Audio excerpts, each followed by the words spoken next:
No princípio de tudo, existia apenas o caos. O caos não era um lugar, nenhum Deus, nem um espaço vazio comum. Era um estado primordial onde nada possuía limites. Não havia cima ou baixo, não havia quente ou frio.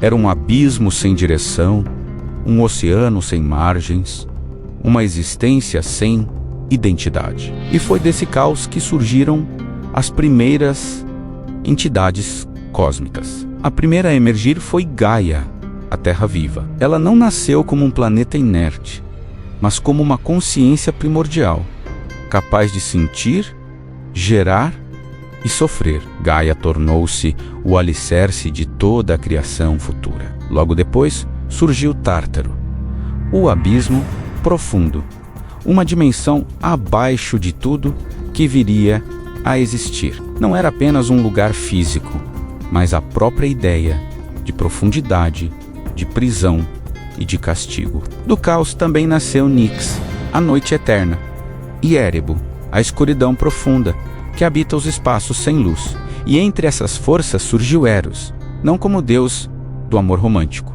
mas como o princípio da atração universal, a força invisível que fazia os elementos desejarem se unir, criando ordem onde antes só existia dispersão. Gaia, sozinha, gerou Urano, o céu estrelado. Urano não era apenas o firmamento azul, mas uma entidade viva que se estendia sobre Gaia como um manto infinito. Ele tornou-se seu companheiro e seu opressor. Da união entre terra e céu nasceram os titãs, uma raça colossal, antiga e poderosa. Eles não eram deuses do Olimpo, mas forças da natureza em forma divina. Seus nomes eram Oceano, o rio eterno que circunda o mundo; Hyperion, senhor da luz celestial; Jápeto, pai da linhagem dos mortais; Rhea, deusa da fertilidade e da maternidade; Mnemosine, a memória; Temis, a justiça divina; e por fim, Cronos, o mais jovem, o mais ambicioso e o mais perigoso. Mas Gaia também deu à luz criaturas que Urano passou a temer: os ciclopes, gigantes de um só olho, mestres do fogo e da forja; e os hecatônquiros, monstros com 100 braços e 50 cabeças, símbolos da força absoluta. Urano, ao contemplar esses filhos, sentiu medo. Ele via neles um presságio de sua própria queda, e por isso, em vez de permitir que caminhassem sobre a terra, empurrou-os de volta para dentro do ventre de Gaia, os aprisionando nas profundezas do mundo. Gaia passou a carregar dentro de si seus próprios filhos como prisioneiros. Cada movimento deles fazia a terra tremer. Cada grito ecoava em seus ossos. A dor de Gaia não era apenas física, ela havia criado vida, e essa vida fora condenada a nunca ver a luz. Com o tempo, a dor transformou-se em ódio, e o ódio em desejo de vingança. Gaia forjou uma arma com a própria matéria do mundo, uma foice de pedra negra extremamente afiada. Então, chamou seus filhos titãs. Um por um, ela pediu que se rebelassem contra Urano. Apenas um aceitou. Foi Cronos, o mais jovem, o mais silencioso, o que mais escutava as palavras da mãe. Foi então que Cronos se escondeu na escuridão. E quando Urano desceu para se unir novamente a Gaia, o filho atacou o pai. Com um único golpe, separou o céu da terra. O sangue de Urano caiu sobre Gaia, e dele nasceram as Erinhas, espíritos da vingança. E os gigantes, seres de guerra e destruição. Os restos do céu lançados ao mar criaram espuma, e dessa espuma nasceu Afrodite, a deusa do amor e do desejo. Urano, ferido e destronado, se afastou para sempre. O céu e a terra nunca mais se tocariam. Assim terminou a primeira era do universo, e assim começou a segunda, a era dos titãs. Mas desde esse primeiro ato de traição, o destino já estava escrito, porque naquele momento o universo aprendeu sua primeira lição. Todo pai pode ser derrubado, todo trono pode ser tomado, e toda a criação carrega em si a semente da própria destruição. Após a queda de Urano, o céu foi separado da terra para sempre. O sangue do antigo Deus ainda escorria pelas raízes do mundo, quando Cronos tomou o trono do universo. Os titãs passaram a governar tudo aquilo que existia. Não havia ainda cidades, nem templos, nem nomes para os homens. Havia apenas montanhas em formação, mares jovens e um céu recém-liberto do abraço da terra. Cronos, o mais jovem entre seus irmãos, se tornou o senhor do tempo e da ordem cósmica. Seu reinado ficou conhecido como a Idade Dourada. Durante esse período, os homens viviam sem guerras, sem fome e sem doença.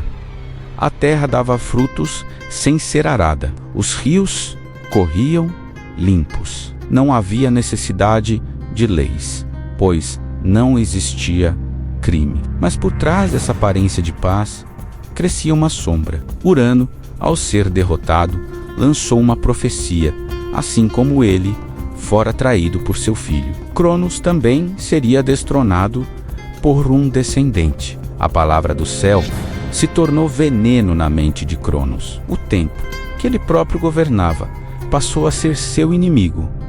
A cada nascimento de um filho, o medo retornava. Reia dava à luz, e Cronos observava a criança como quem encara uma lâmina apontada para o próprio pescoço. Sem hesitar, ele abria a boca e engolia o recém-nascido ainda vivo. Hestia, a deusa do lar, foi a primeira. Depois, Deméter, senhora das colheitas. Hera, futura rainha dos deuses. Hades, senhor das profundezas, e Poseidon, o oceano em forma de Deus, todos aprisionados dentro do próprio Pai, condenados a existir no escuro do ventre do tempo. Reia, ao ver seus filhos desaparecerem, passou a vagar em luto pelas montanhas. Ela escutava o choro dos deuses engolidos ecoar nos ventos. Seu corpo gerava vida, mas seu marido a transformava em túmulo. Quando engravidou novamente, Reia não suportou repetir o ciclo. Buscou ajuda de Gaia, a terra primordial, e juntas arquitetaram um engano. Quando o sexto filho nasceu, Reia escondeu a criança numa caverna da ilha de Creta. Para enganar Cronos, entregou-lhe uma pedra envolta em panos, simulando um bebê. Cronos engoliu a pedra sem perceber. O tempo havia sido enganado. Enquanto isso, o verdadeiro filho crescia nas sombras. Zeus foi criado por ninfas e alimentado pelo leite da cabra divina Amalteia, para que seu choro não fosse ouvido por Cronos. Os curetes, guerreiros sagrados, batiam escudos sempre que o bebê chorava. Cada batida era um juramento de guerra. Zeus cresceu conhecendo o destino que o aguardava. Não viveria para ser um filho, mas para ser um rei. Quando se tornou adulto, Zeus desceu da montanha como uma tempestade encarnada. Com a ajuda de Metis, deusa da astúcia, ele preparou uma poção. Disfarçado de servo, ofereceu a bebida a Cronos. O senhor dos titãs engoliu o líquido e então começou a vomitar. Primeiro a pedra, depois, um a um, os deuses que havia devorado. Eles saíram do ventre do pai não como bebês, mas como deuses adultos, famintos por vingança. Assim, a era dos titãs chegou ao seu fim, não por espada, mas por traição, assim como havia começado. E o universo, mais uma vez, se preparava para a guerra. A libertação dos filhos de Cronos marcou o início de uma guerra que não foi travada por exércitos humanos, mas por forças capazes de remodelar a própria realidade. De um lado estavam os titãs, antigos senhores do mundo, filhos diretos de Gaia e Urano, seres colossais que governaram o universo por eras incontáveis. Do outro, estavam os novos deuses, jovens, ambiciosos e cheios de ressentimento, liderados por Zeus, o filho traído. Os titãs se reuniram no Monte Outres, enquanto os deuses tomaram o Monte Olimpo como fortaleza. Entre esses dois picos sagrados se estendia um campo de batalha feito de mares, montanhas e continentes inteiros. Quando o primeiro raio foi lançado por Zeus, a própria abóbada celeste se partiu. Durante 10 anos, o mundo não conheceu paz. Montanhas eram arrancadas da terra e usadas como projéteis. Oceanos eram erguidos como muralhas. O fogo celeste queimava florestas inteiras em um único golpe. Cronos avançava como uma sombra de destruição, empunhando sua lâmina curva, a mesma que havia castrado Urano. Cada movimento, Cronos rasgava o ar, criando ondas de impacto capazes de destruir cidades, antes mesmo que elas existissem. Ao seu lado lutavam Hyperion, o titã da luz, que transformava o dia em um inferno de claridade ardente. Jápeto, senhor da mortalidade, espalhava doenças e decadência. Mnemosine sustentava o poder da memória e do tempo. Já o titã, Oceano, agitava as águas do mundo, criando tsunamis que engoliam terras recém-formadas. Mas Zeus compreendeu algo que nenhum titã percebeu.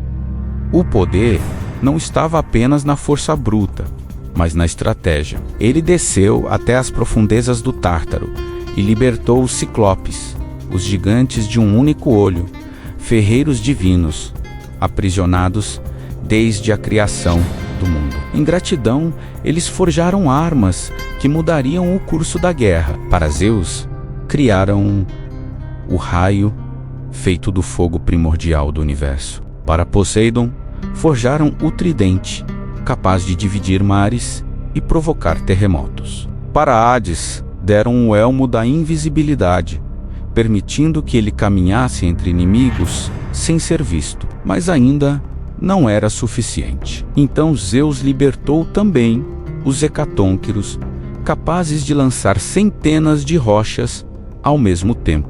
Eles se tornaram artilharia viva, transformando o campo de batalha num dilúvio de montanhas em queda. Em uma das batalhas finais, Zeus enfrentou o próprio Cronos, o pai que havia engolido seus irmãos, o tirano que devorava seus filhos. Cronos ergueu sua lâmina, tentando repetir com Zeus o destino de Urano, mas o raio atravessou os céus como um julgamento. O golpe não apenas feriu Cronos, quebrou sua autoridade sobre todo o cosmos. Com a queda do líder, os titãs começaram a recuar. Atlas foi capturado e condenado a sustentar o céu sobre os ombros por toda a eternidade, para que jamais se esquecesse do peso do universo que tentou dominar. Os titãs derrotados foram lançados no Tártaro, a prisão mais profunda da existência, vigiados eternamente pelos hecatônquiros. Correntes forjadas com a própria matéria do caos os mantinham imóveis. Cronos, em algumas versões, foi despedaçado. Em outras, foi exilado para além do mundo conhecido. Mas em todas, ele deixou de ser rei. Quando a guerra terminou, o mundo estava irreconhecível. O céu, agora, era separado da terra. O mar tinha limites. O destino começava a ser escrito. Zeus dividiu o universo entre seus irmãos. O céu ficou sob seu domínio. O mar foi entregue para Poseidon. O submundo, a Hades. Assim, os deuses olímpicos se tornaram senhores da criação. Mas a vitória trouxe uma nova maldição: o medo de serem destronados. Assim como haviam feito com seus próprios pais. A titanomaquia não foi apenas uma guerra, foi o nascimento da ordem, construída sobre sangue divino, traição e ruínas cósmicas. Quando os deuses olímpicos tomaram o poder, o mundo se tornou mais instável. O sangue derramado na Titanomaquia ainda encharcava a terra, e das fendas abertas pela guerra surgiram criaturas que não pertenciam nem aos deuses, nem aos homens. Esses seres não nasceram do amor, nasceram do ódio, do medo, da vingança e da desordem. No coração desse caos estava uma entidade antiga, mais velha que o Olimpo: Tifão. Tifão não era um simples monstro, era o último filho de Gaia com o Tártaro, criado como uma arma viva contra Zeus. Seu corpo era tão alto que tocava as estrelas. De seus ombros brotavam 100 cabeças de serpente, cada uma falando uma língua diferente.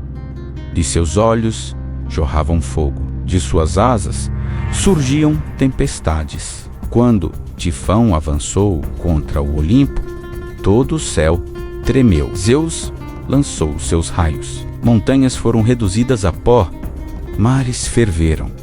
No fim, Tifão foi esmagado sob a ilha da Sicília. Mas Tifão não foi o único. De sua união com Equidna, a mãe dos monstros, nasceram criaturas que assombrariam gerações. Equidna tinha um rosto de uma bela mulher e o corpo de uma serpente colossal. Vivendo em cavernas profundas, ela deu origem aos horrores do mundo. Dela nasceu Cérbero, o cão de 3 cabeças que guarda o portão do mundo dos mortos. Nasceu também a Hidra de Lerna, um dragão aquático cujo sangue era tão venenoso que matava até os deuses menores. Cada vez que uma de suas cabeças era cortada, 2 cresciam no lugar. E também nasceu a Quimera, um ser formado por 3 naturezas: cabeça de leão, corpo de cabra e cauda de serpente. Seu hálito era fogo puro. E o leão de Nemeia, cuja pele não podia ser perfurada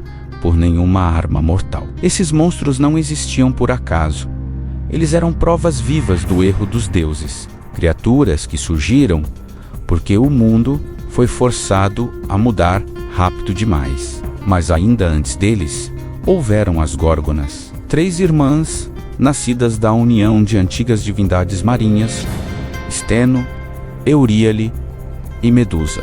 Das 3, 2 eram imortais. Medusa era a única que podia morrer, e por isso foi a mais punida. Quando ousou profanar um templo de Atena, a deusa transformou seus cabelos em serpentes e seu olhar em morte. Qualquer homem que cruzasse seus olhos se transformava em pedra. Medusa foi condenada a viver isolada, não por ser um monstro, mas por ter sido vítima dos próprios deuses. E das profundezas do mar surgiu Sila, uma ninfa transformada em criatura de 12 patas e 6 bocas assassinas. Do outro lado do estreito vivia Caríbdes, um abismo vivo que engolia o oceano 3 vezes por dia. Entre elas, nenhum navio passava ileso. Esses monstros se espalharam pela Grécia como cicatrizes vivas da criação. Eles não eram apenas inimigos dos homens, eram símbolos do medo ancestral e da punição divina. E quando os monstros se tornaram numerosos demais, os deuses criaram seus opostos. Criaram os heróis, homens que carregavam sangue divino nas veias, homens que nasceram para enfrentar aquilo que nem os deuses queriam mais combater. Assim, do ventre da humanidade se ergueram Perseu, Teseu e Hércules, e muitos outros. Quando os deuses passaram a caminhar entre os homens, nasceram filhos que não pertenciam totalmente a nenhum dos 2 mundos. Eram mortais com sangue divino, condenados à morte, mas destinados à glória. Assim surgiram os heróis. Perseu nasceu da união de Zeus com a mortal Danae. Desde o nascimento, sua existência era uma afronta ao destino. Enviado para uma missão impossível, recebeu a ordem de decapitar Medusa, a única górgona mortal, cujo olhar transformava homens em pedra. Com a ajuda dos deuses, Perseu recebeu o escudo polido de Atena, as sandálias aladas de Hermes e a espada curva forjada por Hefesto. Usando o reflexo do escudo para não olhar diretamente para o monstro, Perseu venceu Medusa. Do sangue da criatura nasceu Pégaso, o cavalo alado, e assim ficou provado. Um homem, com a ajuda divina, podia derrotar o terror do mundo antigo. Nenhum herói sofreu tanto quanto Hércules. Filho de Zeus com Alcmena, nasceu marcado pelo ódio de Hera. Ela levou ele à loucura, e em sua insanidade, ele matou a própria família. Buscando redenção, recebeu do oráculo a sentença: cumprir 12 trabalhos impossíveis. Ele matou o leão de Nemeia, cuja pele nenhuma arma perfurava. Derrotou a hidra de Lerna, cujas cabeças se multiplicavam. Capturou o javali de Erimanto. Limpou os estábulos de Álgias em um único dia, desviando rios. Desceu ao submundo e trouxe Cérbero acorrentado. Cada trabalho era um desafio contra a própria morte. Hércules não era apenas força, era resistência contra o destino. Teseu nasceu para libertar Atenas do tributo de sangue imposto por Creta. Todos os anos, jovens eram enviados ao labirinto para serem devorados pelo Minotauro, uma criatura metade homem, metade touro, nascida de uma maldição divina. Com a ajuda de Ariadne, que lhe deu um fio mágico, Teseu entrou no labirinto e saiu vitorioso. Matou o Minotauro, símbolo do erro dos reis e da fúria dos deuses. O labirinto era mais que uma prisão, era um reflexo da própria condição humana: entrar e nem sempre encontrar saída. Jasão liderou uma tripulação de heróis, os Argonautas, em busca do Velocino de Ouro, símbolo de poder e legitimidade. Enfrentaram sereias, gigantes, monstros marinhos e reinos traiçoeiros. Contaram com a ajuda de Medeia, feiticeira, que desafiava os deuses com seus próprios feitiços. Mas a jornada não trouxe paz. Trouxe traição, morte e loucura, pois na mitologia até as vitórias carregam maldições. Aqui vimos somente alguns dos heróis que eram amados pelos homens, mas temidos pelos deuses, pois cada feito humano aproximava a humanidade do Olimpo, e os deuses não toleravam rivais. Por isso, quase todos os heróis tiveram finais trágicos. Hércules se queimou vivo para livrar-se do veneno. Aquiles caiu por um ponto fraco. Teseu morreu no exílio. Jasão terminou sozinho. Na mitologia grega, ser herói era vencer monstros, mas perder tudo o que se amava. Quando os deuses tomaram o Olimpo, os homens ainda vagavam pela terra como sombras frágeis. Não possuíam garras como os leões. Não tinham asas como as aves. Não conheciam o ferro nem o fogo. Viviam à mercê do frio, das feras e da noite. Foi Prometeu quem os observou. Prometeu era um titã diferente dos outros. Seu nome significava aquele que pensa antes. Enquanto seus irmãos desprezavam os mortais, ele via neles uma centelha de algo maior: a capacidade de aprender, de lembrar e de criar. Segundo as antigas tradições, foi Prometeu quem moldou os primeiros homens a partir do barro da terra, dando forma semelhante à dos deuses. Mas essas criaturas, recém-nascidas no mundo, eram ignorantes e indefesas. Não conheciam a escrita, não dominavam os números, não sabiam caçar, plantar ou construir. Zeus, agora rei do céu, via os humanos como seres inferiores, úteis apenas para honrar os deuses com sacrifícios e orações. Ele acreditava que o conhecimento tornaria os homens perigosos. Pois aquele que conhece, questiona, e aquele que questiona, desafia. Prometeu, em segredo, começou a ensinar aos humanos as primeiras artes. Como observar as estrelas, como contar as estações, como enterrar os mortos, como construir abrigos. Mas faltava algo essencial: o fogo.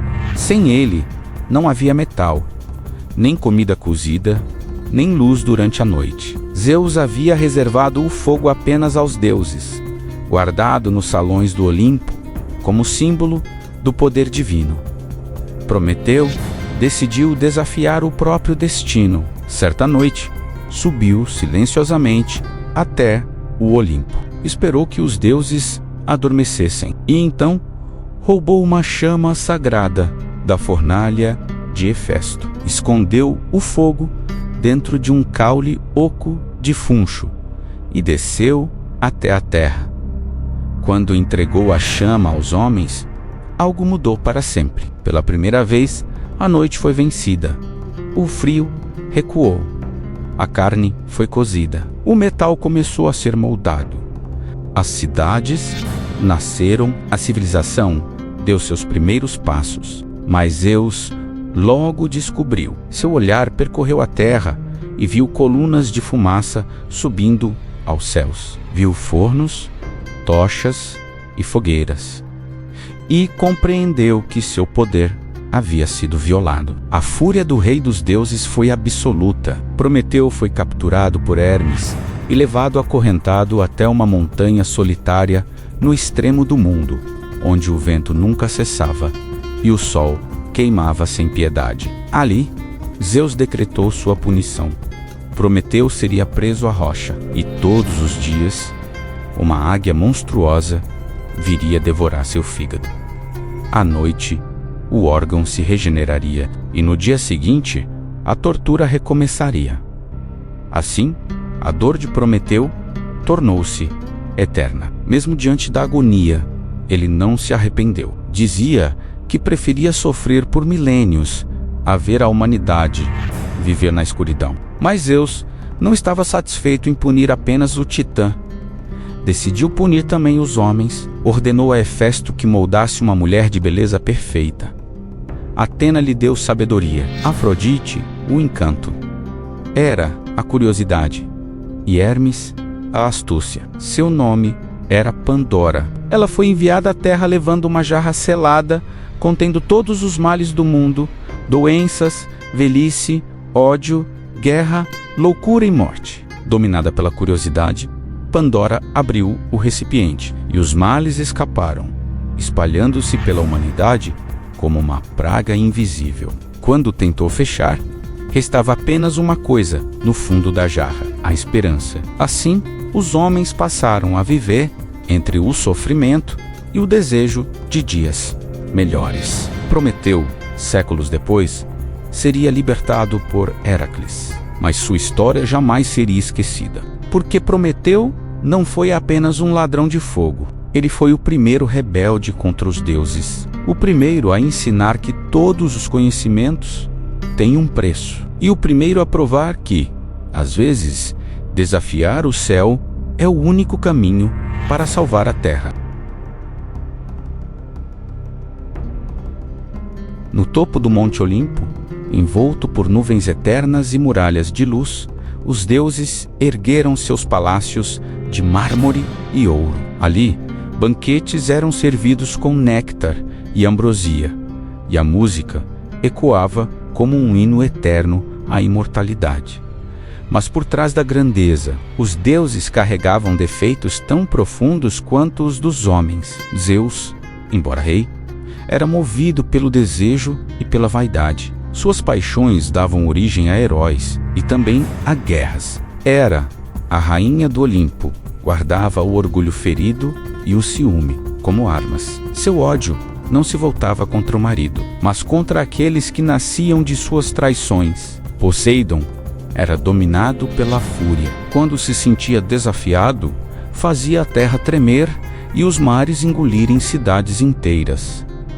Ares se alimentava do conflito, Atena da estratégia. Afrodite do desejo, Apolo da luz e da profecia, Ártemis da caça e da vingança silenciosa. Cada deus representava uma força da natureza e também um vício humano elevado à eternidade. E foi justamente dessas falhas que nasceram as maiores tragédias da mitologia.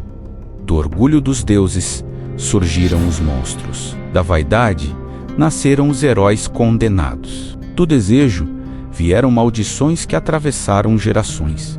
Quando um mortal ofendia um deus, era destruído. Quando um deus cometia um erro, o mundo inteiro pagava o preço. O Olimpo não era apenas um lugar sagrado, era um tribunal invisível, uma arena de intrigas, um palco onde paixões imortais decidiam o destino de povos inteiros, e assim, sob o olhar atento dos deuses, os homens começaram a escrever suas próprias histórias, histórias de glória, histórias de queda, histórias de monstros e de heróis. Porque enquanto os deuses disputavam poder no alto das nuvens, na terra começava a era dos mitos.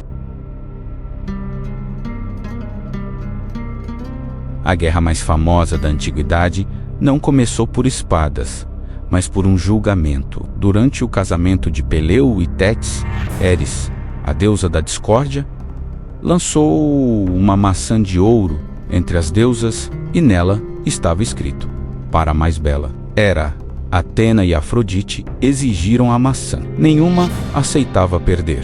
Zeus recusou-se a escolher e entregou a decisão a um mortal, Paris, príncipe de Troia. Cada deusa tentou comprá-lo. Hera prometeu poder político. Atena prometeu sabedoria e vitória em batalha. Afrodite prometeu o amor da mulher mais bela do mundo. Paris escolheu Afrodite e assim selou o destino de dois povos. A mulher prometida era Helena, esposa de Menelau, rei de Esparta. Quando Paris a levou para Troia, a honra foi quebrada e a guerra se tornou inevitável. Menelau convocou os antigos juramentos. Reis e heróis da Grécia responderam ao chamado. Agamenon, Odisseu, Ajax, Diomedes e Aquiles. 1000 navios cruzaram o mar Egeu. Troia era uma fortaleza. Suas muralhas eram intransponíveis. Seus príncipes eram temidos. Héctor, o maior guerreiro troiano, defendia a cidade não por glória, mas por família. Os deuses escolheram lados. Atena e Hera apoiaram os gregos. Afrodite e Apolo protegeram Troia. Zeus só observava, sem impedir o massacre. A guerra durou 10 anos. Heróis enfrentaram heróis. Deuses feriram deuses. Homens lutaram como lendas. Quando Aquiles foi desonrado por Agamenon, retirou-se da guerra. Sem ele, os gregos quase foram derrotados. Patroclo, seu amigo mais próximo, vestiu sua armadura para inspirar os soldados e morreu pelas mãos de Héctor. A dor de Aquiles tornou-se fúria. Ele retornou ao campo de batalha como uma força da natureza. Enfrentou Héctor diante das muralhas de Troia e o matou. Arrastou seu corpo em volta da cidade.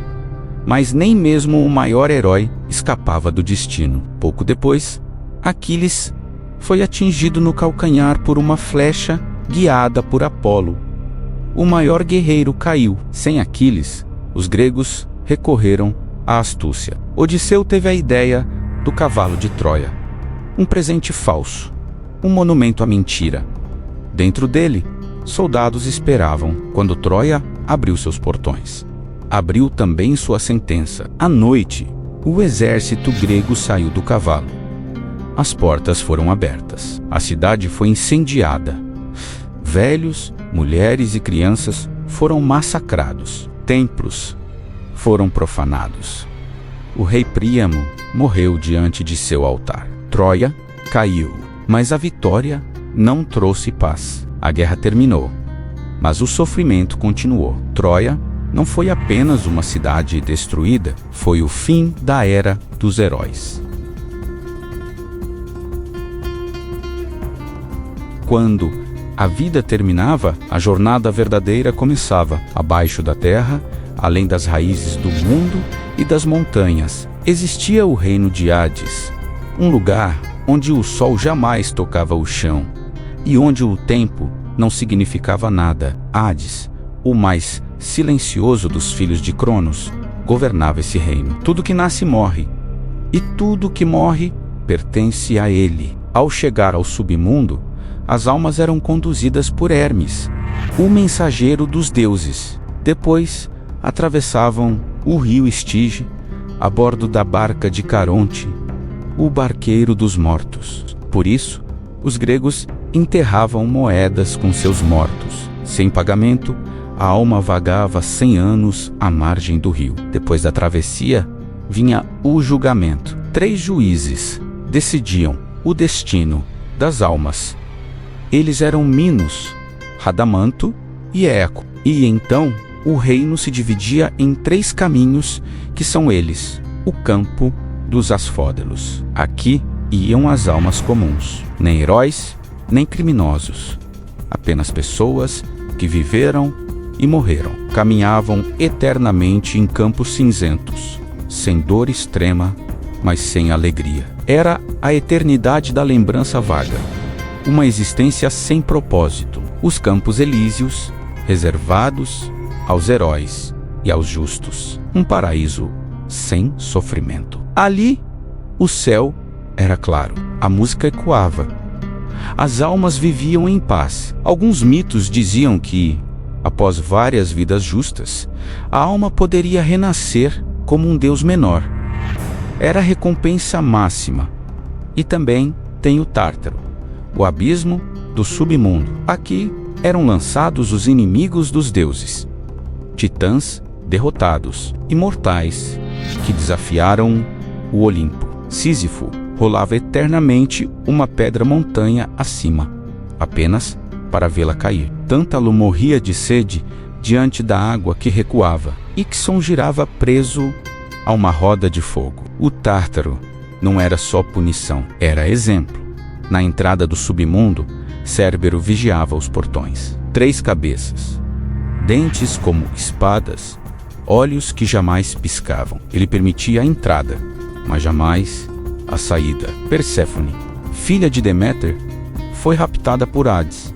Sua mãe fez a terra secar de tristeza. Um acordo foi feito. Parte do ano Perséfone viveria no submundo, parte na superfície. Assim, nasceram as estações. Quando Perséfone descia, o mundo murchava. Quando retornava, a vida florescia. O submundo não era apenas morte, era ciclo. E poucos humanos entraram vivos nesse reino. Orfeu desceu para resgatar Eurídice, mas olhou para trás. Hércules entrou para capturar Cérbero e voltou, marcado pela sombra. O submundo era a prova final. Nem força, nem inteligência podiam vencer a morte. E foi assim que os gregos explicaram o maior mistério de todos: para onde vamos depois da morte? Os deuses não morreram em batalha, não foram derrotados por monstros, não caíram por espada alguma. Eles desapareceram. Pela mudança dos homens, com o passar das gerações, os heróis se foram. As grandes guerras terminaram e os mitos começaram a envelhecer. A Grécia deixou de ser apenas um conjunto de cidades. Se tornou um mundo de filósofos, historiadores e cientistas. Homens como Sócrates começaram a questionar os deuses. Platão falou de ideias, não de trovões. Aristóteles buscou causas, não oráculos. O universo deixou de ser explicado por histórias e passou a ser explicado por lógica. Mas os deuses ainda resistiam. Seus templos continuavam de pé. Seus cultos ainda reuniam multidões. Seus nomes ainda eram temidos, até que um novo poder surgiu no mundo antigo. Roma conquistou a Grécia, mas não destruiu seus deuses. Apenas os renomeou. Zeus virou Júpiter. Hera se tornou Juno. Ares virou Marte. e Afrodite se tornou Vênus por séculos. Os deuses gregos sobreviveram sob máscaras romanas, mas o golpe final não veio das legiões, veio da fé. Com a expansão do cristianismo, o mundo antigo mudou sua visão do divino. Os deuses deixaram de ser forças da natureza e passaram a ser vistos como ídolos falsos.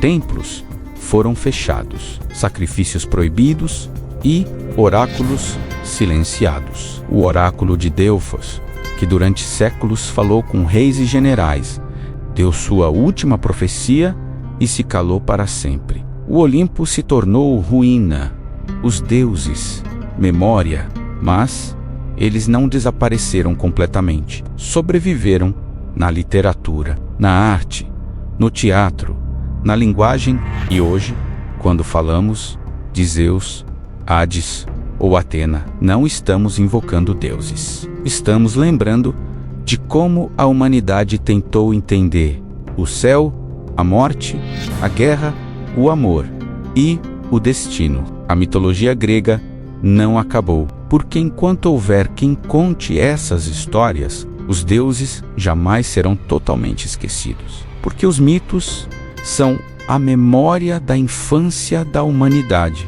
desde o nascimento do caos até a queda do Olimpo. A mitologia grega não é apenas um conjunto de histórias antigas, ela é o espelho da humanidade tentando entender o universo. Os deuses nasceram dos medos, os monstros nasceram dos erros, os heróis nasceram da necessidade de enfrentar o impossível. Cada batalha, cada traição, cada sacrifício foi uma tentativa de explicar o mundo antes da ciência, de dar sentido ao sofrimento, de justificar o destino. E mesmo depois de milênios, essas histórias continuam vivas. Porque Zeus ainda é o símbolo do poder. Hades ainda é o medo da morte.